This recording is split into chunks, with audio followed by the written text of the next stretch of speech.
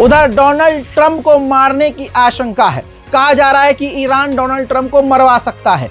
ऐसे में बाइडेन सरकार ने एक बार फिर से ईरान को धमकाया है कि अगर आपने डोनाल्ड ट्रंप को चोट पहुंचाई तो इसे एक्ट ऑफ वॉर माना जाएगा, एक्ट ऑफ क्राइम माना जाएगा और फिर आपसे और हमारी बात खराब हो जाएगी और जंग के हालात बन जाएंगे। हजरात मोहतरम, 54% अमरीकी नागरिक इस बात के लिए राजी हैं और वो चाहते हैं, यानी आधे अमरीकी चाहते हैं कि इजराइल ईरान पर हमला कर दे। एक्सपर्ट ने यह भी कह दिया है, वॉर एक्सपर्ट का कहना यह है कि इजराइल हमला ईरान पर करेगा, इसीलिए अमेरिका ने अपने थर्ड एयर डिफेंस सिस्टम, दुनिया के जो सबसे खतरनाक एयर डिफेंस सिस्टम है वो थर्ड एयर डिफेंस सिस्टम है, उसको अपने अमेरिकी 100 फौजियों के साथ इजराइल में तैनात ही इसलिए किया है कि जब इजराइल हमला कर दे ईरान पर और फिर ईरान पलटकर वार करे इजराइल पर, तो थर्ड एयर डिफेंस सिस्टम से ईरान के मिसाइलों और हमलों को रोका जा सके। ब्रिगेडियर जनरल अब्बास जो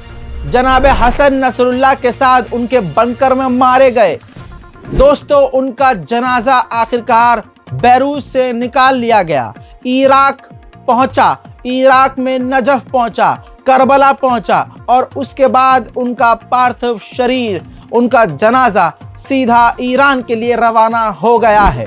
पूरा हुजूम, पूरा इलाका, पूरा देश उनके जनाजे में उमड़ आया है।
इजराइल के आईडीएफ ने और सिक्योरिटी मिनिस्टर्स ने एक नई स्ट्रेटेजी के मुताबिक जो उनके अलार्म हैं उसको अपडेट कर दिया है।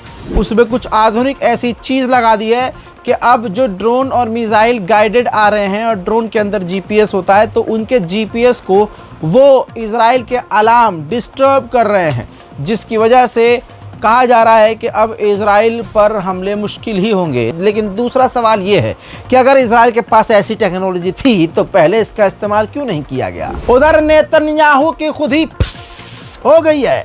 नेतन्याहू ने खुद ही क्लियर कर दिया है कि हम ईरान के ऑयल फैसिलिटी पर हमला नहीं करेंगे, बल्कि हम सिर्फ और सिर्फ ईरान की मिलिट्री साइट्स पर हमला करेंगे। हवा स्टंट हो गई है। उधर इजराइल ने यह भी कहा है कि हम फर्स्ट सीरीज पर हमला करेंगे, मतलब बैक टू बैक ईरान के मिलिट्री साइट पर हमला करेंगे और हमारा ये पहला हमला होगा, यानी आगे हमारे और भी हमले होंगे। खबर ये भी आ रही है कि अमेरिका के इलेक्शन से पहले ईरान पर इजराइल कर देगा हमला। फिलहाल के अपडेट में इतना ही। ईरान से स्पेशली ये जानकारी आपको दी है, ईरान की जितनी भी है ये तमाम जानकारियां इस रिपोर्ट में दी है। उम्मीद करता हूं कि इस रिपोर्ट को शेयर करेंगे और कम से कम ये तो देखेंगे कि इंसान घर में नहीं है, दफ्तर में नहीं है, कहीं और है, रास्ते में है या किसी भी उलझन में है, लेकिन आपको जो चाहिए वो अपडेट मिल रही है। इसीलिए कम से कम हमारे चैनल को सब्सक्राइब कर लीजिए और हमारे वीडियो को लाइक ज़रूर कीजिए। इंतज़ार कीजिए मेरे अगले अपडेट का। तब तक के लिए तमाम जो अपडेट्स दिए हैं देखते रहिए। जय हिंद।